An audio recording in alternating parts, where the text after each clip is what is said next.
In our reading today from Mark's Gospel, we have this amazing story, one of the most dynamic stories in the Gospels in my mind.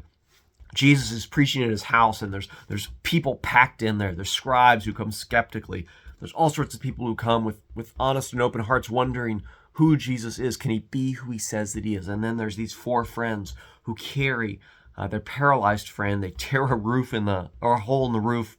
They lower Jesus down, and nobody gets what they expected. Jesus tells the paralyzed man his sins are forgiven, which I'm sure shocks the man. It shocks the friends. The scribes, who thought they were hearing someone preaching, now hear someone claiming to be God, claiming that authority over sin. And the crowd sees, a Jesus who's more than just proclaiming the word, but bringing the word into action. And so often with Jesus, we don't get what we expect. We think we know what we need, but Jesus sees issues at a bigger level, at a heart level, and he's working in us at a cosmic level. Every time there's a healing, there's a miracle.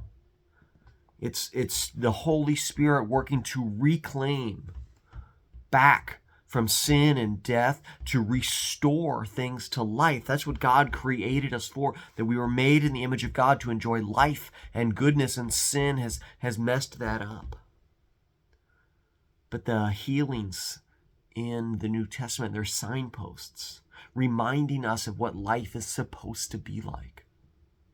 And they're pointing to a greater reality. And so when Jesus comes, he comes to break the back of sin. And it's a far bigger battle. And so often, friends, our prayers go unanswered. And they're not answered in the ways we expect. And it doesn't mean that Jesus doesn't work. It doesn't mean that Jesus doesn't love us. It just means that Jesus is fighting a larger battle for us.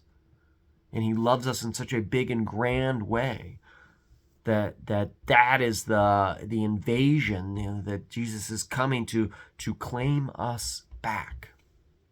So let us trust in God when we lift things up in prayer. Let us trust in God, whose wisdom is greater than our own. Let us come with humility to hear the word proclaimed and to see how it might lead us into action in the world.